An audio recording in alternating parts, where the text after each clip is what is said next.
Verdade, imparcialidade. Começa agora o programa A Hora da Verdade. Apresentação Carlos Frederico Gomes. Olá, amigo assinante, estamos iniciando no programa A Hora da Verdade. Hoje a gente continua avaliando as loucuras brasileiras em todas as áreas, né?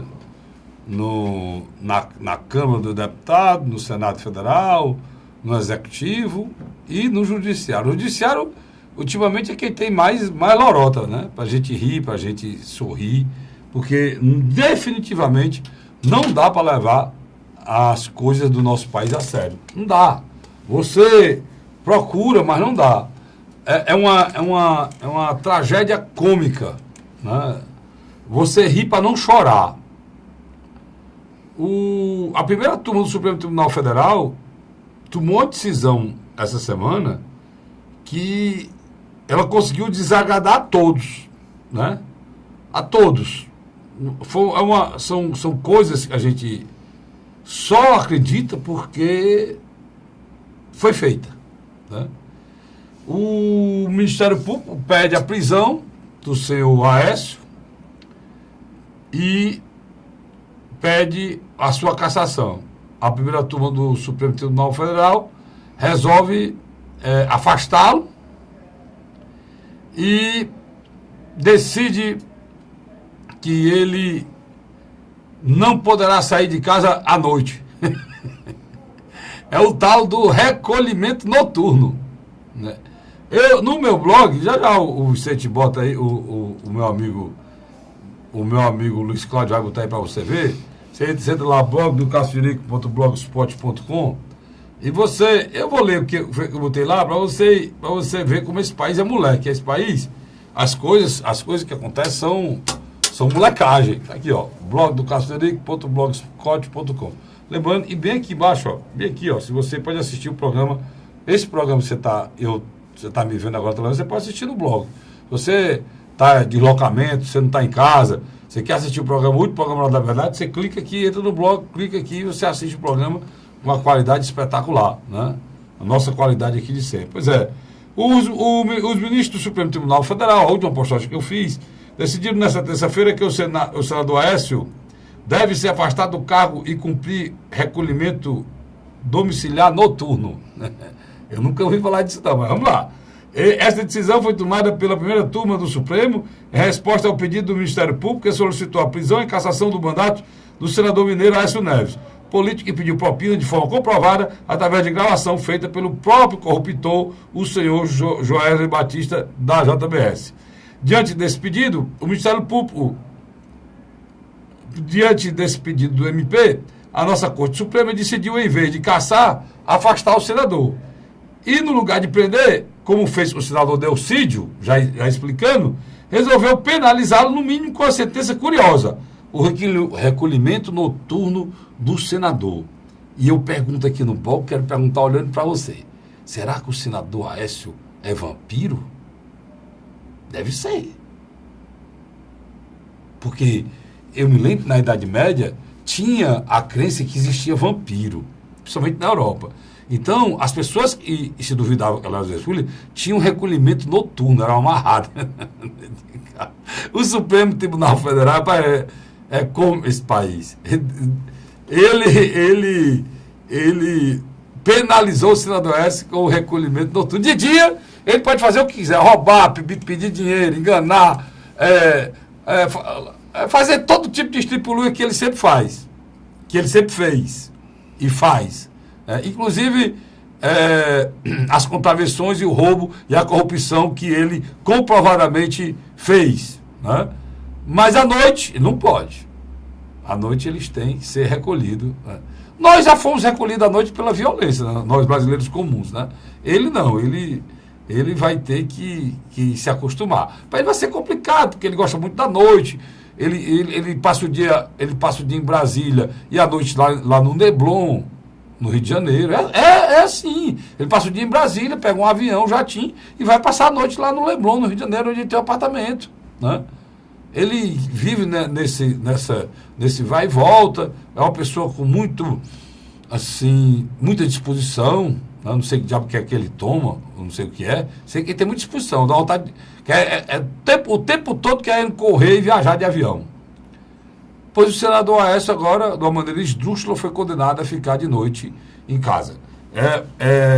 Inclusive, aqui anunciado da matéria é senador vampiro é afastado, né? Ele deve ser vampiro esse senador para pegar essa penalização. Também no blog, procuradora diz que procuradora teme um retrocesso. Ou tudo é retrocesso, né? Mas ela teme um retrocesso do discurso de posse dos novos integrantes do Conselho Nacional do Ministério Público. Raquel Dodge disse que a democracia está sendo desafiada. Segundo a nova Procuradora-Geral da República, estudos apontam que cresce o número de apoiadores de posições totalitárias. A afirmação da PGR é verdadeira, eu estou dizendo isso aqui. Isso aconteceu justamente pela inoperância e incompetência da justiça brasileira, que não conseguiu garantir os direitos do cidadão, tornando a Constituição Cidadã de 88, né? Me lembro do Ulisses Guimarães promulgando, em lei morta. E o Estado Democrático de Direito, em nosso país, uma grande piada. E é uma grande piada. Como também o Brasil é uma grande piada. Né? Essa história, Luiz, agora do Aécio, é uma grande piada. É o que a gente chama de piada pronta. Aí o senador Aécio, em vez de ficar satisfeito, porque ele não foi preso e não foi cassado, foi afastado. Ele está esperneando. O Gilmar Mendes já disse que não poderia ter sido feito, ele não poderia ter sido afastado. Já está revoltado o Gilmar Mendes. O mesmo Gilmar Mendes que soltou o garotinho na última terça-feira. É uma coisa absurda. Já no Tribunal Superior Eleitoral. Aí os arautos da democracia, diante de uma esculhambação dessa, ainda ficam com raiva quando um general diz que essas pessoas têm que ser penalizadas, se não forem, ele vai arguir, as Forças Armadas vão botar o Brasil para o caminho correto. Né? Ninguém quer ditadura, ninguém quer ditador, ninguém quer exército, aeronáutica, Forças Armadas governando, não. Mas o que o general falou, o Luiz, tem nada demais. É só para alertar esse povo que não pode fazer essas molecagens, isso aqui é molecagem, cara. O senador Delcy de Amaral, Luiz, foi preso e cassado. E não fez, se eu for botar numa escala de porcentagem de 1 a 100% do delito de um para o delito de outro, o delito do Delcídio não é 1% do delito cometido pelo Aécio, cara. E o Aécio está solto, desmoralizando a justiça, é senador, gozando de todos os direitos, agora foi afastado, e o presidente do Senado não sabe se afasta, se pode cortar o ponto dele, não sabe como é que o cara é afastado, continua recebendo dinheiro, não sei como é que diabo é isso. Ele disse que não tem prerrogativa para tirar, deixar de pagar o Aécio, não.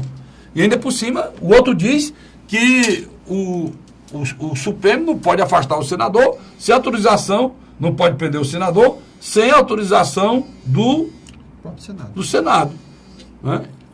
O afastamento Mas e desde quando é prisão? Não é um tal no recolhimento noturno? Pode você ver como é que são as coisas aqui, viu? Carlos Frederico, a grande realidade é que existe uma crise institucional no caso do Aécio. Mais uma vez, o judiciário interferindo no legislativo.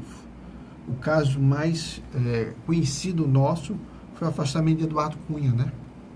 Foi uma decisão unilateral do judiciário que a Câmara se viu forçada a ceder. Dessa vez, existe um certo cooperativismo dentro do Senado. Os senadores não estão indo em defesa de Aécio Neves, não. Eles estão com medo de amanhã, o mesmo que aconteceu com Aécio Neves, aconteça com eles. Por quê? Porque dos nossos 81 senadores, uma grande parcela dela, Carlos Frederico, responde processo de várias ordens judiciais. Quer dizer, isso é um absurdo, né? Sobre a fala do general Mourão, eu acho que ele não falou nada demais, concordo com você.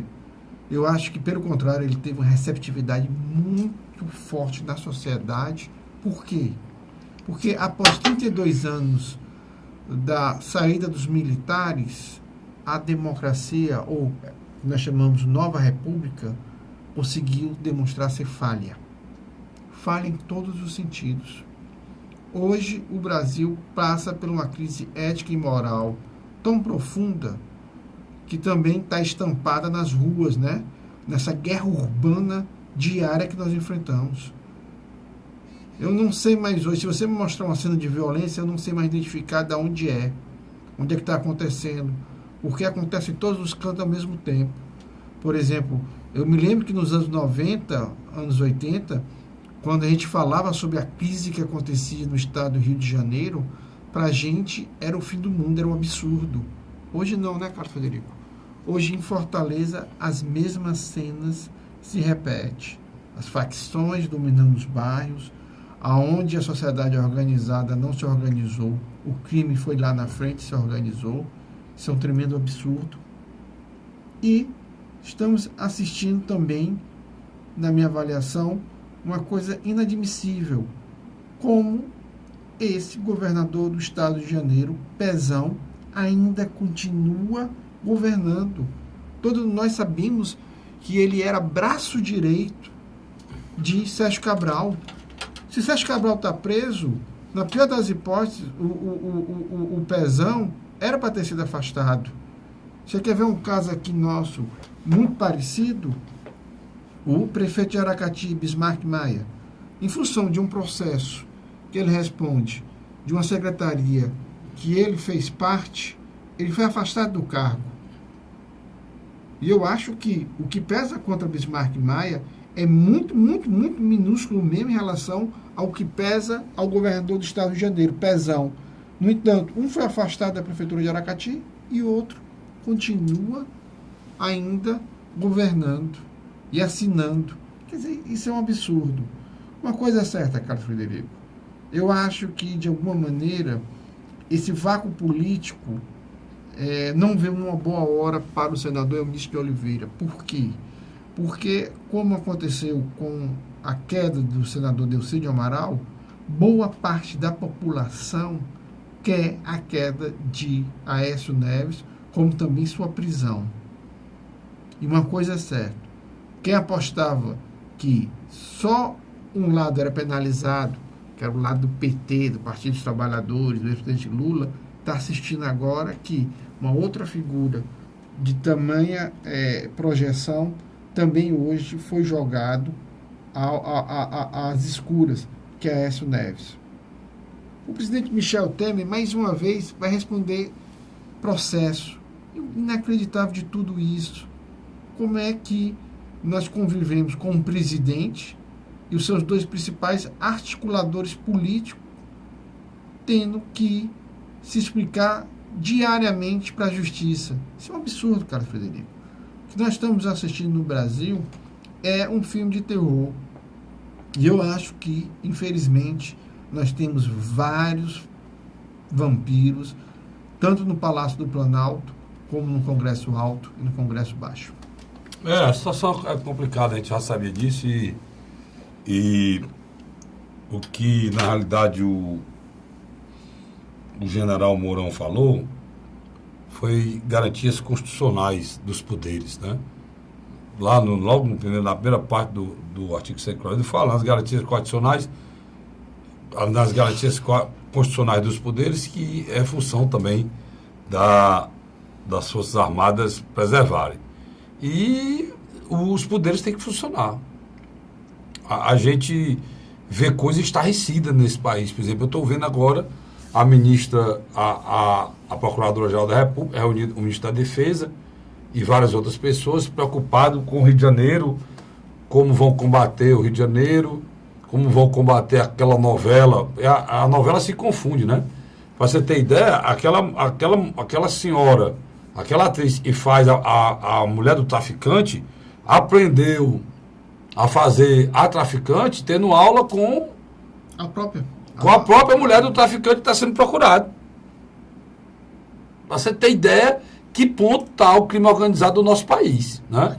Hoje as redes sociais aqui estão cheias de propaganda do crime organizado. E a Rede Globo de televisão ela se espelha na vida real para colocar, para todo mundo ver, né, incentivar as pessoas a andarem por aquele caminho, incentivando, a palavra certa, glamorizando, né, a profissão de traficante e de mulher de traficante. Né? Deixa eu só lhe contar um detalhe. Houve uma época no PCC de São Paulo que, como os principais membros foram presos, as mulheres acabaram tomando a frente. Um período curto. Elas eram mais perversas do que os homens. Houve uma briga entre duas delas que só se encerrou quando os líderes presos resolveram que tinham que eliminar as duas ou afastá-las. Optaram pela primeira. Para você ver. Pois é, já falando em perversidade, o jornal O Povo de quarta-feira, é claro, as pessoas olhando para a Rocinha, foram 6 mortos e tem uns problemas lá para resolver.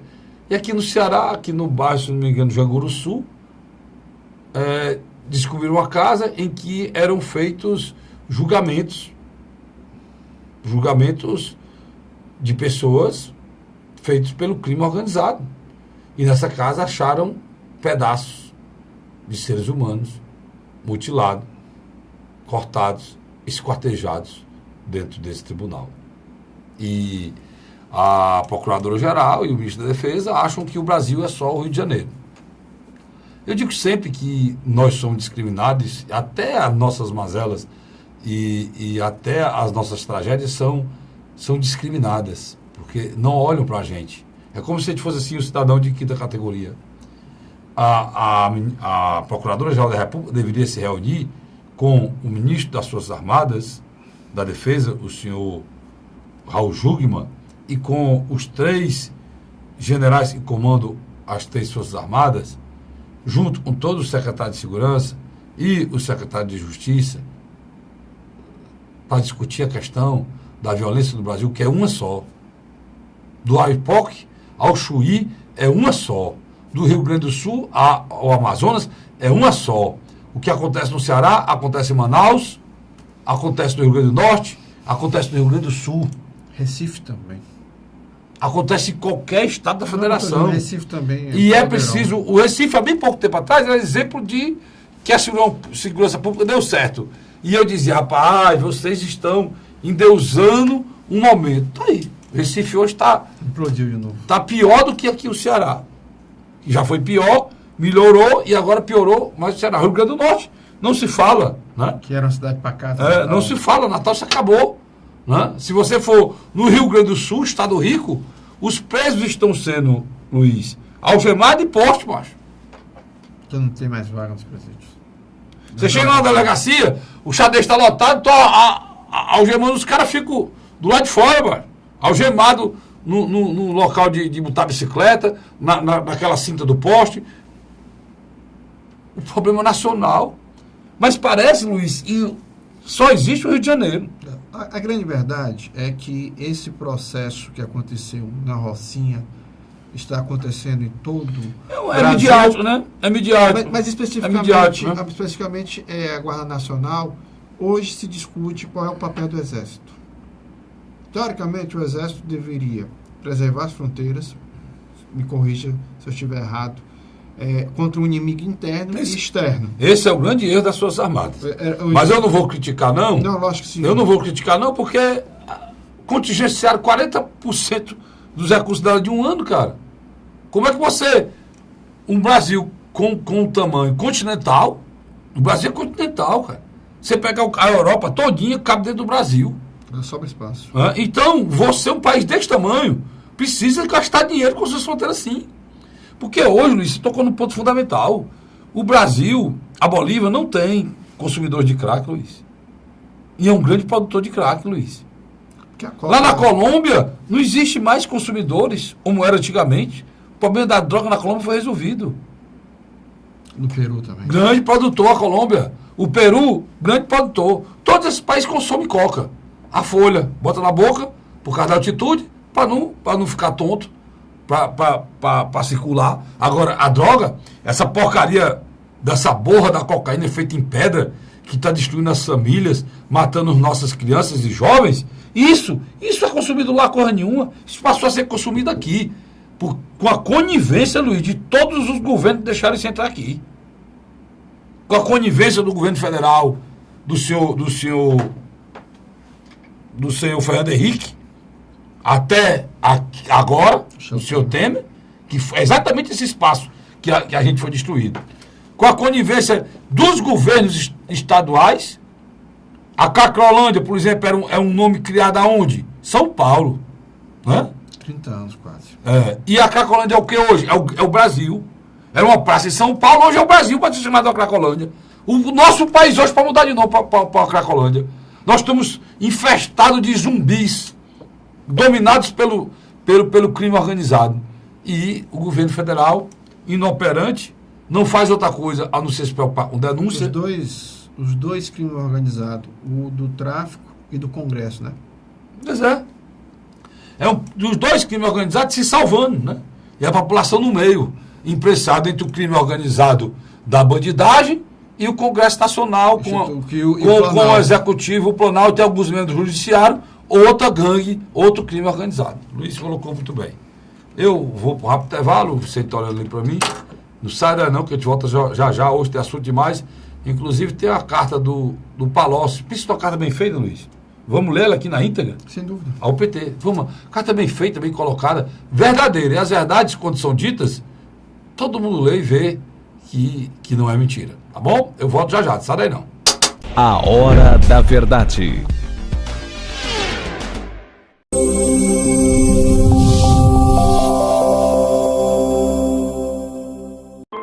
A Assembleia Legislativa começou a campanha Ceará Sem Drogas. A discussão vai ser levada para todo o estado, prevenindo a população e buscando soluções para resolver o problema. Participe da campanha. Juntos ficamos mais fortes para combater essa verdadeira tragédia que destrói famílias, futuro e muitas vezes a própria vida. Ceará Sem Drogas, uma luta de todos nós. Assembleia Legislativa do Estado do Ceará. José de Arimanteia, Uruoca. Acordo 8 horas, 9 horas, aí carrego o carro e vou lá pegar água. Aí sai distribuindo os comércios. Estrada dessa, ó, para gosto de você andar, ó. Você não gasta pneu, tem economia no bolso e anda rápido. Sertanejo pega uma estrada boa, fica feliz, fica contente. Assim como o trecho que liga Uruoca a Martinópole, o governo do Ceará está fazendo mais de 1.000 quilômetros de estradas mais importantes da vida de muita gente. Governo do Ceará.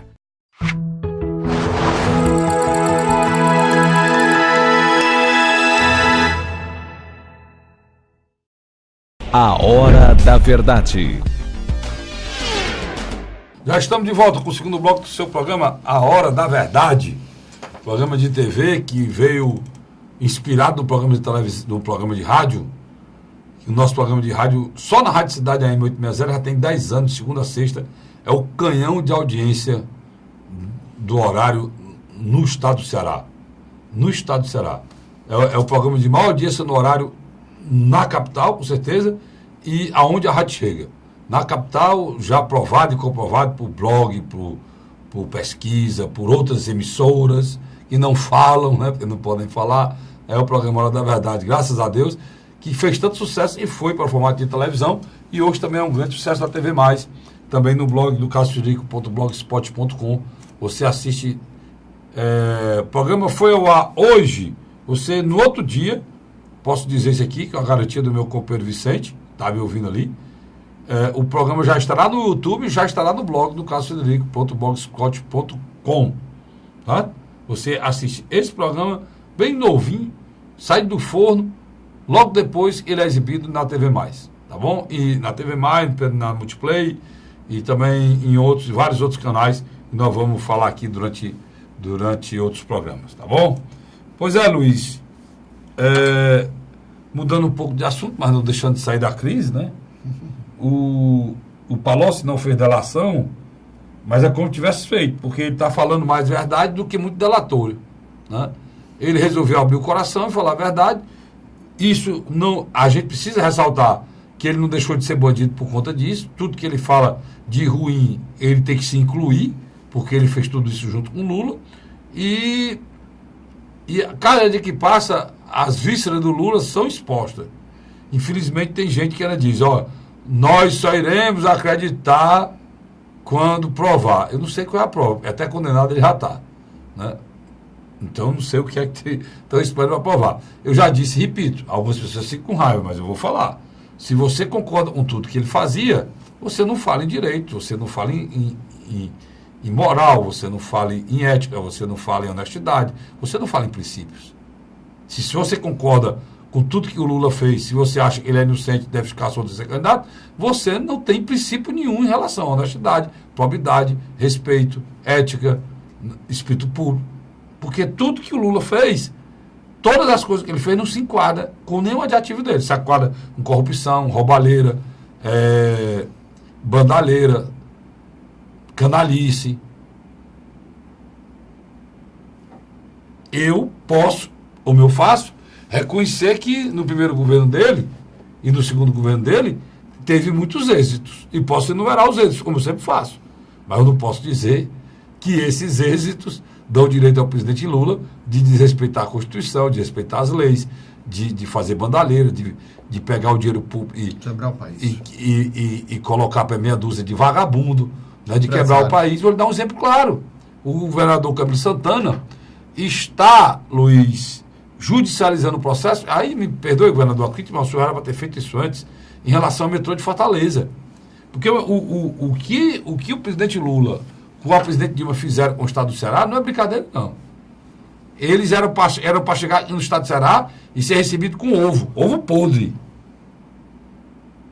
Porque não é brincadeira. Primeiro, os senhores fizeram o governador Cid Gomes gastar 800 milhões de reais, o estado pobre precisa gastar 800 milhões, para viabilizar a vida de uma refinaria que nunca chegou. Que nunca nem foi assinado o protocolo. Foi o presidente Lula junto com a presidente Dilma que fizeram isso. E agora, mais recentemente, vocês vieram para cá, subiram no palanque, assinaram o papel velho lá, dizendo que iriam fazer a outra parte do metrô.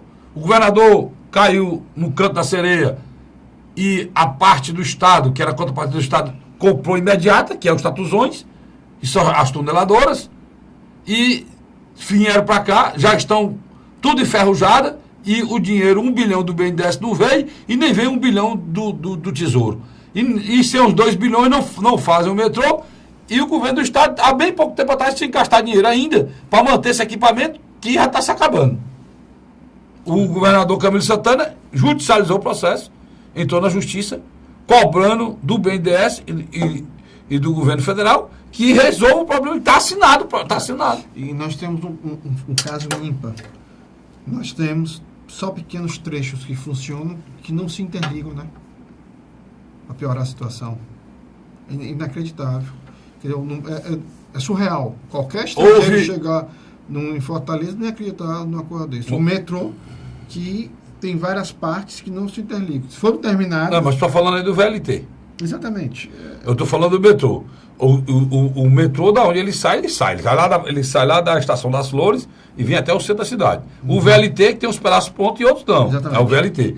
Eu estou falando da outra banda do metrô, que é esses 2 bilhões. Que é de Santos Dumont diante, que não foi terminada. Né? Lá começaria no centro, passava ali pelo colégio militar e viria até a Unifor ali, tem lá os tapumes colocados. Pois é. Tanto no centro como na Santos Dumont tem Luiz, assinaram, disseram que o dinheiro vinha. Você sabe de onde é que não veio 1 bilhão? Foi do BNDES. O Lula deu 40 bilhões para o Joesley. Mas não encaminhou ele com a Dilma 1 bilhão aqui para fazer o metrô da quinta capital do país. Mas só o Joesley levou 40 bilhões. Eu não sei nem dizer quanto o Eike Batista. O Eike Batista, a fortuna do Eike, foi considerado um dos homens mais ricos do mundo, toda do BNDES. O seu Marcelo, o velho, o Marcelo tinha um pacto com o BNDES, era um pacto de sangue em relação a recursos do BNDES. Dito pelo próprio Palocci, já que ele vai falar do Palocci aqui agora. Então é molecagem, cara. Não dá para você dizer, não, o Lula fez muito pro Nordeste. Pro Ceará ele fez o que ele fez para todos os estados nordestinos. Agora, as coisas que... Cadê o copo d'água, Lula? E tu ia tomar aqui no Ceará, da transposição do São Francisco? Se demorar muito tempo, vai tomar um copo aqui de lama, né, meu chefe? Porque vai faltar água até nas torneiras se esse negócio chegar aqui no final do ano. Então é muita enganação, muita mentira e revolta a gente, tá certo? Revolta a gente. E você vai atrás e não acha nada. Do lado é um vagabundo corrupto, comprovado como esse Aécio. Do outro lado foi uma pessoa que prometeu tudo pro Ceará, enganou o Ceará até hoje e ainda tem que vai receber. Por quê? Porque a do Bolsa Família, né? E nem sabe fazer nota fiscal, né? E nem sabe fazer já a gente fala sobre isso aí. É assunto demais. Eu falo nota fiscal, não. Não sabe fazer um recibo mentiroso. Mas vamos lá. O Palocci foi feito uma abertura interna de um processo. De um processo para expulsar o Palocci. O Palocci disse que ela quer ficar nesse partido, foi sair e mandou uma carta para lá, aproveitou e disse quem era o presidente Lula nessa carta. Você leu ou eu leio, meu companheiro? Não, ela na grande realidade... É muito grande? Ela é muito grande. Mas ela é separada de 7 tópicos. Mas tem os pontos principais, a gente pode falar. Tem uns pontos aqui que, lógico... Será que tem uma lecada aí, os pontos principais? Você teve... Teve uma preocupação? Tenho sim. Ela tem alguns pontos que, indiscutivelmente, a gente pode aqui fazer abordagem. Talvez a maior dela é quando ele chama o partido de uma seita, né? Quando o partido deixou de defender a discussão da ética e moral da qual ele foi criado e começou a adentrar num processo mais virulento de corrupção. Ele deixa bem claro. E ele, nessa carta, ele retorna à discussão das sondas da Petrobras, da campanha de 2000 de Dilma Rousseff, na qual ele deixa bem claro, ele toca várias vezes o nome de Dilma, o nome de Sérgio Gabriel, quer dizer, ele com certeza tem muitas provas. Ele numerou os tópicos, aí tá tudo junto. Eu acho que aqui é os tópicos, não, Luiz, aí? Não, sim, os tópicos estão aqui. Aqui é os tópicos. Deixa eu só te mostrar uma das coisas... Não, aqui os tópicos, vamos lá. Uma das coisas fundamentais aqui...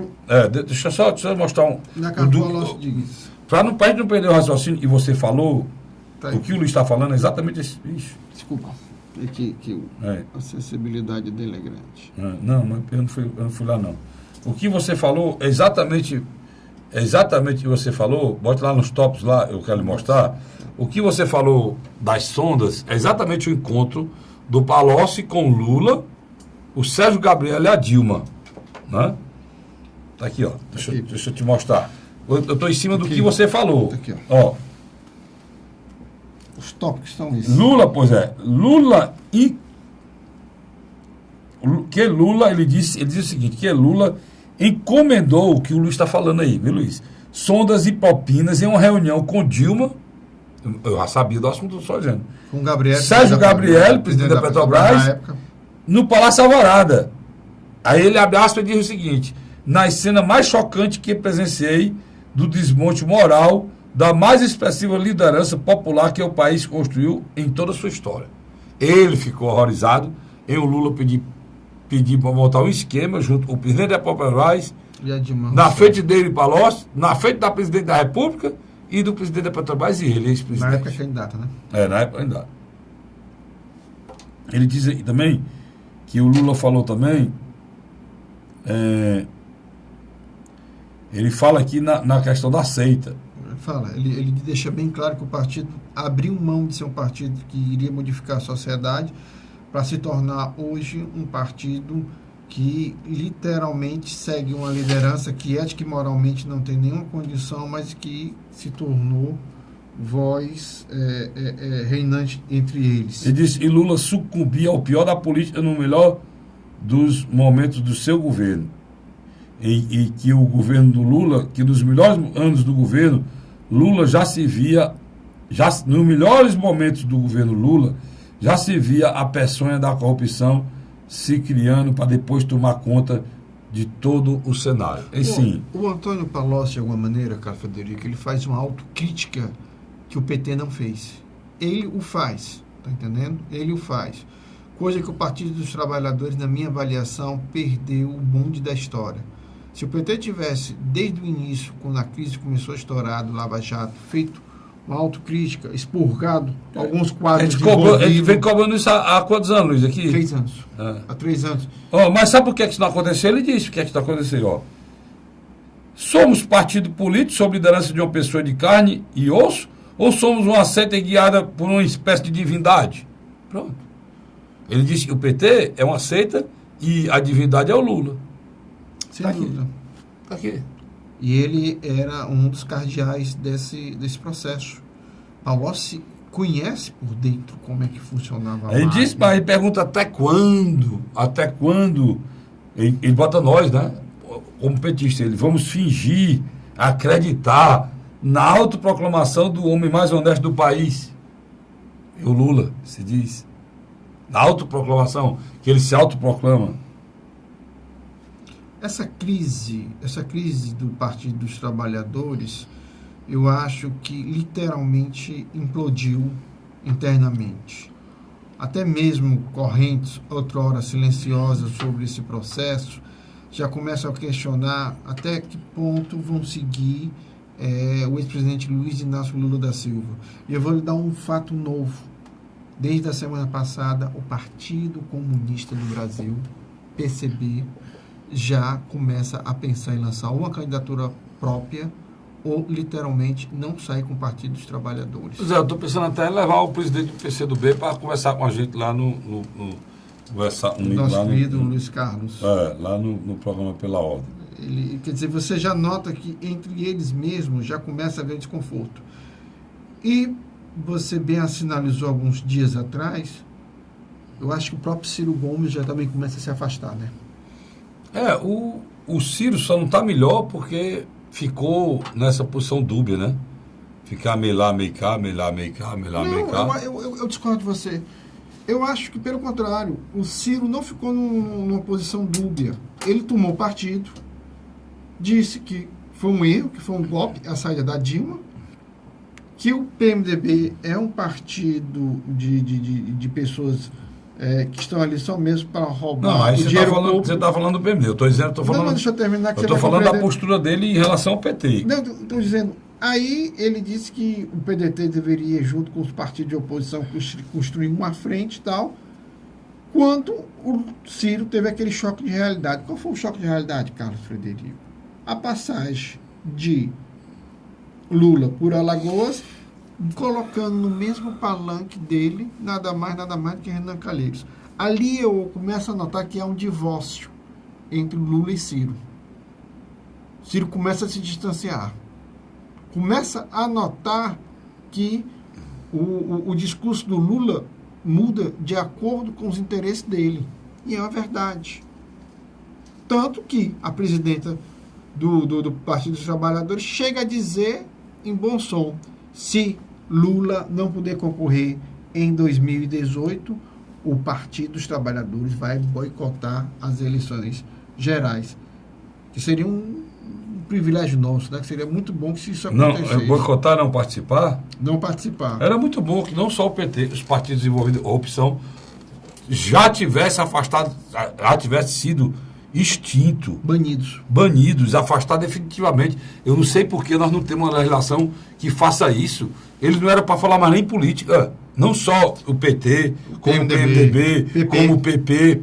Pelo menos esses três são mais emblemáticos. Né? O próprio PSDB. Os quatro são mais emblemáticos envolvidos em corrupção. Agora, uma coisa é certa, Carlos Frederico. Você analise e vê. Essa semana, muitas pessoas ficaram estupefadas com as eleições na Alemanha. E disseram, olha, um partido de extrema-direita chegou a ocupar assentos na Assembleia de lá, ou no Congresso. Só que as pessoas, às vezes, não vão procurar o motivo. Na grande realidade, existe uma parte da população daquele país que também não ganhou muito nos últimos 20 anos com a globalização. Houve muitos direitos sociais que foram mexidos. Alguns trabalhos são empregos, são temporários. E isso, de alguma maneira, criou um voto de protesto daquela sociedade que está 1000 anos-luz da gente, né, Carlos Frederico? 1000 anos-luz. Aqui no Brasil, o que a gente nota? A gente nota, de um lado, o PT sucumbindo, literalmente sendo tragado pelas chamas da qual o Lula está envolto, somente as chamas da corrupção, e do outro você vê um PSDB sem nenhuma perspectiva, Carlos Frederico. O presidente, porque o Aécio é o presidente do PSDB. Ele apenas pediu licença, mas ele ainda é o presidente nacional daquela agremiação. O senador Tasso Gereissati só é o presidente temporário. E do outro lado você vê o prefeito de São Paulo e o prefeito de São Paulo, o governador de São Paulo, também numa briga pessoal sem sentido, no lugar de estar trabalhando ou expondo uma plataforma para um futuro. É imoral. Você, não sei se você reconhece, não, aí eu falei várias vezes, aquele rapaz não tinha nada de ético, não tinha nada, era midiático para mim, eu nunca gostei, é a prova maior. A busca dele é para ser governador ou para ser candidato a presidente e, se possível, se não conseguir o que quer, já traiu a pessoa que o ajudou, o criador dele. Quer dizer, os 6 meses, o cara não fez corra nenhuma em São Paulo ainda, já está abandonando o mandato e acabou de conquistar do terceiro maior orçamento do país. Quer dizer, é uma pessoa dessa ambiciosa. É um carreirista ambicioso. Um homem desse não pode ser político. Ele é muito pior do que um político. Em vários editoriais, Folha de São Paulo, Estado de São Paulo, o Globo e tal, tem dado que esse eleitor descontente, nesse primeiro momento, eu não estou dizendo que ele vai permanecer, mas nesse primeiro momento ele tem descarregado na pré-candidatura do deputado federal Jair Bolsonaro. O problema do Jair Bolsonaro, e eu concordo com você sempre coloca, é que ele tem um belo discurso na área de segurança pública e na área de ética e justiça. Ele tem. Moral, ele tem. Mas nós não sabemos o que ele tem na área da economia. Quer dizer, ele é uma incógnita nisso. E ninguém sabe se é verdadeiro também, né? O que ele fala, se a dignidade não é só... Não está só nos poros, né? Se isso realmente é de dentro para fora. Porque se ele realmente é uma pessoa de família, que eu vi um diálogo dele com o filho dele, parece o diálogo de 2 marginais, né? Uhum. Mas isso aí é coisa para a população avaliar e descobrir com o tempo. Agora, em nota, a presidente do PT, voltando à história do Gleice Hoffmann. A Gleice Hoffmann afirmou que Palocci mente. Para ela, o ex-ministro já está fora do partido político e moralmente. A forma desrespeitosa e caluniosa com que se refere ao presidente Lula demonstra sua fraqueza de caráter e seu desespero de agradar seus inquisidores. Está aí como é que o PT faz autocrítica. Que pediu. Tu achou da autocrítica aí? Não, e é impressionante. Parte para cima de uma pessoa que até bem pouco tempo atrás era um deus, né? Para eles era o Palocci, né? Sem dúvida. Não, e era o cara que intermediava o diálogo com o mercado. Toda vez que havia uma crise, o Lula e a Dilma chamavam o Palocci para intermediar e negociar. O Carlos Frederico, o Tribunal Regional Federal, a 4ª instância de Porto Alegre, deixou bem claro. Ela tem sido mais virulenta, tanto violenta como virulenta, em relação aos réus, do que Curitiba. Você tem uma ideia, na questão do Zé Disseu, eles aumentaram a pena. Saiu de 9 para 30 anos. Agora, o Vacari foi absolvido. Eu acho que, de alguma maneira, eles por falta de provas. É a segunda absolvição do Vacari. Mas ele continua preso porque ele está respondendo por outros processos. Por outros. Está entendendo? Isso não quer dizer que ele é inocente. Está entendendo?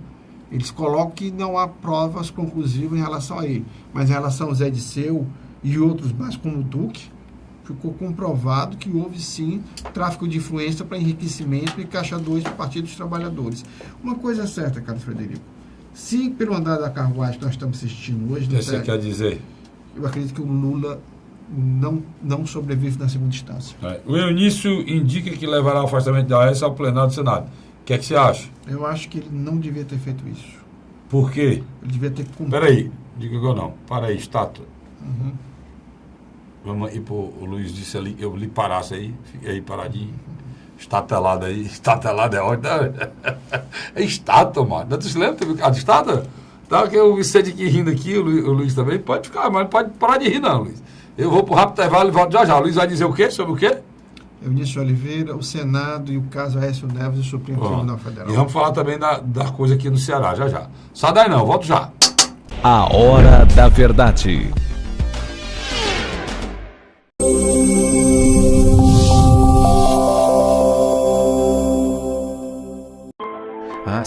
Legislativa começou a campanha Ceará Sem Drogas. A discussão vai ser levada para todo o estado, prevenindo a população e buscando soluções para resolver o problema. Participe da campanha. Juntos ficamos mais fortes para combater essa verdadeira tragédia que destrói famílias, futuro e muitas vezes a própria vida. Ceará Sem Drogas, uma luta de todos nós. Assembleia Legislativa do Estado do Ceará. José de Arimateia, Uruoca. Acordo 8 horas, 9 horas, aí carrego o carro e vou lá pegar água. Aí sai distribuindo os comércios. Estrada dessa, ó, para gosto de você andar, ó. Você não gasta pneu, tem economia no bolso e anda rápido. Sertanejo pega uma estrada boa, fica feliz, fica contente. Assim como o trecho que liga Uruoca a Martinópole, o governo do Ceará está fazendo mais de 1.000 quilômetros de estradas mais importantes da vida de muita gente. Governo do Ceará.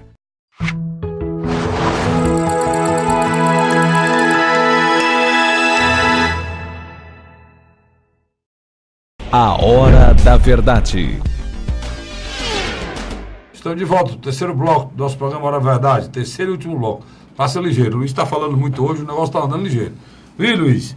Tu ia dizendo o quê, Márcio? Pode liberar, tá livre aí da estátua, vai, diga aí. A primeira turma, né, quando decidiu na noite de terça-feira afastar Aécio Neves da função de senador, criou um vácuo dentro do Senado. Por quê?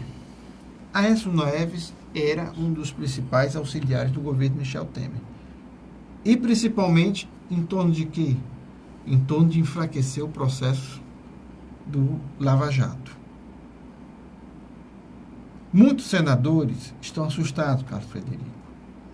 Estão assustados e tentando se autoproteger. Não é proteger Aécio Neves, mas se autoproteger. Então, haverá um debate interno. O senador Eunício de Oliveira vai levar a questão para o plenário sobre a decisão de se afasta ou não Aécio Neves. Mas, na minha avaliação, ele fez um movimento não muito certo. Por quê? Porque eu acredito que, como boa parte da população brasileira, deseja que esses políticos envolvidos nesses casos escandalosos de corrupção sejam afastados. Eu acho que ele foi na contramão da opinião pública. Isso é muito ruim. Rapaz, e muito ruim porque é véspera de uma eleição da qual ele vai tentar renovar o mandato dele do Senado. Eu não estou entendendo nada, Luiz. Olha, o Eunício levantou a questão aqui que não existe a figura do afastamento na Constituição. Mas já existe um precedente. Um precedente que é... Mas não existe. E ele está dizendo que a Constituição foi desrespeitada, foi ferida por uma decisão e cabe ao Senado tomar uma decisão baseado na Constituição. Obviamente o Senado vai tomar as suas providências. Então eu vou ler aqui e facilita o que ele está dizendo. Se a Constituição foi ferida por uma decisão, cabe ao Senado tomar uma decisão baseada na Constituição. Obviamente o Senado vai tomar suas providências. Ele vai botar o afastamento e o recolhimento noturno que foi imposto ao senador Aécio, ao plenário para o Senado decidir. Né? E aí, Luiz... Por que o Supremo afastou a Aécio? Eles estão falando que a decisão é inconstitucional de quem? Minha? Sua? É do tribunal? É de um juiz? Não, mas eles estão falando que a decisão é inconstitucional do Supremo Tribunal Federal, o órgão maior da justiça brasileira, a Corte Suprema Brasileira, que é arguída justamente para quê? Sempre o Supremo, todas as questões vão para o Supremo por quê? Sempre vão para o Supremo por quê? Até virar uma palavra. Em quê? Em inconstitucionalidade. Inconstitucionalidade. Por exemplo, eu cometi um delito, eu perco aqui na primeira instância, recorro para a segunda instância, ou seja, o Tribunal Regional. Se perder, eu recorro para a terceira instância. Seria a última, que é o STJ. Não, eu tenho a quarta instância no Brasil. Por quê? Porque eu posso alegar que houve alguma inconstitucionalidade e pedir a palavra final de quem? do Supremo Tribunal Federal. Sem dúvida. Que dirime dúvidas, principalmente em relação a quê? À constitucionalidade de decisões penais, cíveis, trabalhistas, seja que área for, tributárias, seja que área for. Aí, o Senado está dizendo que é botar para o plenário decidir, porque diz que a Constituição foi ferida pelo Supremo Tribunal Federal. Aí, meu irmão, isso aqui não é país. Isso aqui não é país. Por que ele foi afastado? Porque ele usava do mandato de senador, das prerrogativas de senador, para encobrir as provas contra ele, ou literalmente... Luiz, essa primeira turma tinha que fazer duas coisas. O que é que o Ministério Público pediu? Não foi a cassação e a prisão? Exatamente. Ou caçava e prendia, ou não caçava e prendia, bicho. Eles inventaram duas coisas. Afastamento, que segundo o senador Eunício não está na Constituição, e aí eu que digo que não existe. Uma privação de liberdade noturna, macho. Se fosse um morcego...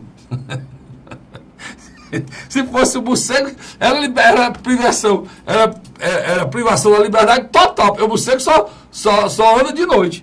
Por isso que eu disse que é uma decisão vampira, cara. Transformaram um senador num vampiro. À noite você não pode andar. Não dá para entender isso, não. Eu concordo com você em número general. O que eu quero dizer é o seguinte, e talvez você vai concordar. É por isso, viu? Por isso, a pessoa está dizendo isso. É por isso, pessoal, por isso que aparece o Mourão dizendo aquelas coisas. É por isso. Porque é demais, cara. É demais. Os caras pisam a bola no Senado, um cara pede 2 milhões, recebe o dinheiro, bota a irmã para receber, o primo para receber 2 milhões em espécie. É provado, gravado, não acontece nada. Há bem pouco tempo atrás, um senador foi preso. Desceu de Amaral. O mandato dele foi cassado pelo próprio Senado. O Senado autorizou a prisão dele, que foi pedida pelo Supremo. E ele ficou quase 2 meses na cadeia, foi, Luiz? Ou mais. E hoje é um ex-senador. Por quê? Porque ele foi acusado de atrapalhar a justiça. Mas pelo amor de Deus, mano. O ponto que eu quero tocar é o seguinte aqui. E você vai concordar comigo. Essa justiça não pode ser feita assim por fotografia. Ou seja, por Luiz tudo, por Cássio de Rico nada. Por Vicente tudo. Não existe isso, macho. A justiça brasileira está sendo desmoralizada. Por isso, olha o Mourão. Por isso o Mourão está dizendo o que ele está dizendo. O general, com razão. Desculpa, Luiz. Olha a encruzilhada. Isso é revoltado com essas coisas. Olha a encruzilhada que está Eunício de Oliveira. Olha a encruzilhada. Quando a primeira turma do Supremo Tribunal Federal decidiu isso, qual foi o grito de defesa do PSDB que você ouviu? Até agora nenhum. O Tasso Gereissati pelo menos não abriu a boca. Né? Pois cadê o Tasso aí, mano? Cadê o Tasso? Qual foi a grande liderança fora do PSDB que saiu em defesa de Aécio Neves? Deve ser o presidente da República, não vai? Todo mundo se silenciou. O que acontece? Eunício entrou numa encruzilhada que não dizia ele. A verdade é isso. Ele errou. Por quê? Ele colocou em cima dele holofotes que não estavam. Não estavam. Por quê? O que vai acontecer? Ele vai levar para o plenário. A votação vai ser aberta ou fechada? O Aécio Neves já está dizendo aqui. Tucano falar sobre Aécio afastado. Estão dizendo aqui, creio que o Senado vai derrubar a decisão do Supremo Tribunal Federal. Que não é. Aí já entra quem disse isso é o vice-presidente, né? Quem disse isso é o vice-presidente do Senado, que é um tucano. Você está falando, se alguém falou, o Cássio Cunha Lima fez 2 previsões na noite dessa terça-feira.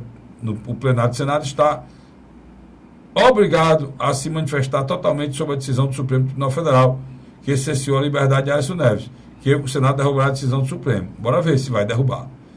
O que eu estou querendo dizer é que o próprio membro do Supremo, que é o senhor Gilmar Mendes, já disse que a decisão da primeira turma foi errada. Ele e o Marco Aurélio também. O Marco Aurélio de Mello disse a mesma coisa. Aí, meu irmão, isso é o samba do crioulo doido. Né? É por isso que a gente não sabe mais qual vai ser o nosso horizonte, qual é a nossa esperança, Luiz, para onde a gente vai, cara.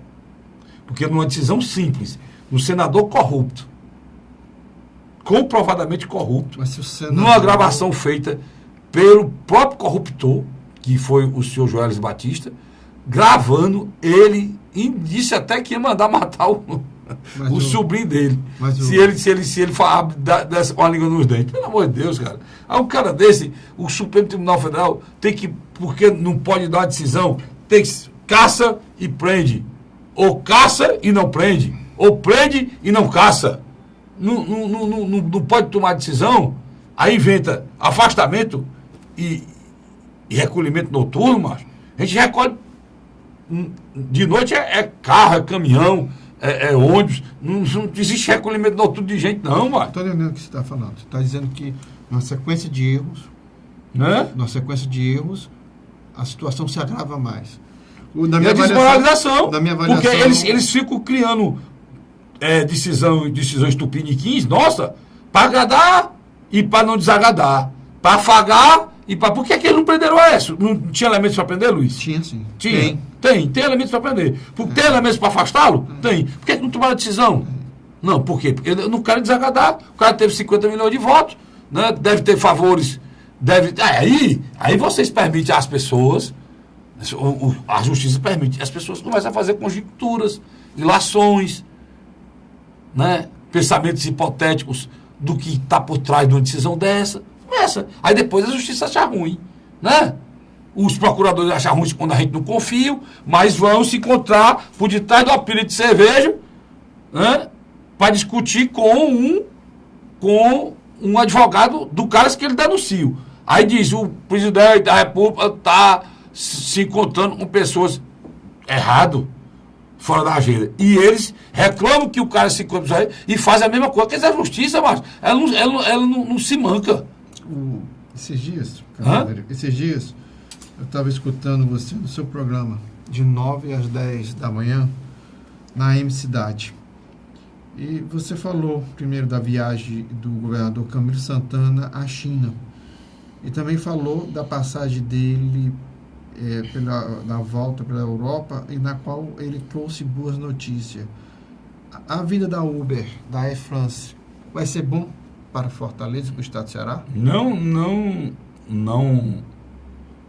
Não só você está falando aí da questão do roubo da Gol, né? O primeiro governador Camilo Santana tentou o da TAM, né? Da Latam. Está em processo, né? Inclusive, a luta disso aí depende muito do aeroporto, que já está na mão da iniciativa privada. A partir de 2018, essa empresa alemã assume. Agora, o hub, esse hub da Gol é fundamental para o estado de Ceará. Por exemplo, nós não temos um voo internacional, Luiz. A gente tinha aqueles voos para Lisboa, não sei se acabaram. Nós vamos ter aqui, parece que, voos semanais para Paris. Paris, Fortaleza e Buenos Aires. E vamos ter voos semanais também para Roterdã, para a Holanda, né? Para a Holanda também. Então... Para Fortaleza é muito importante. Então, é fundamental. Porque, por exemplo, não só traz turista, mas também leva turista para o interior. Tem o aeroporto de Aracati, tem o aeroporto da região norte. Mais ainda, Luiz, se eu for para Paris, eu vou para onde? Eu vou para São Paulo. Ou eu vou para o Rio ou para São Paulo. Geralmente a saída maior é para São Paulo. O cara que está lá em Manaus, o cara que está no Rio Grande do Norte... Ele tem que atravessar o Brasil. O cara que está no Maranhão, em Manaus, o cara que está em Roraima, está no Amapá, ele tem que descer para São Paulo, não. Ele vem só para Fortaleza. Isso é importante. Em Fortaleza ele pega a conexão, faz o voo dele para Paris. Certo? O norte do Brasil todo e o nordeste vão sair de Fortaleza para Paris. E o que vão sair de Fortaleza para Holanda. O que sai de lá, daqui para lá, de lá para cá, traz turista também. Mas por quê? Porque o que é que o governador Camilo Santana, ele é mágico? Não, ele aposta nas potencialidades nossas. Todo cabo de fibra ótica que entra no estado do Ceará, se você não sabe, fique sabendo disso agora. Todo cabo de fibra ótica que entra no Brasil, ele entra primeiro aonde? No Ceará. Porque ele tem que atravessar o mar, e aí ele entra no Ceará, porque é a distância menor do custo mais caro do cabo de fibra ótica atravessando o mar. E é aqui no Ceará. E ele entra. Por quê? É a distância mais próxima da Europa para a América do Sul. A mesma coisa em relação à África. Só não é em relação à América do Norte. Mas também não vale a pena entrar lá no Amapá. Porque cadê as estradas? Então, se for procurar uma estrutura melhor, pode ser ele ali no Maranhão, no São Luís, né? em relação à América do Norte. E por isso, cara, que o governador, em cima de um potencial geográfico que o Ceará tem, vai em busca de benefício e tem conseguido, Luiz. Tem que conseguir tirar com muito trabalho. O governador se credenciou um dos maiores executivos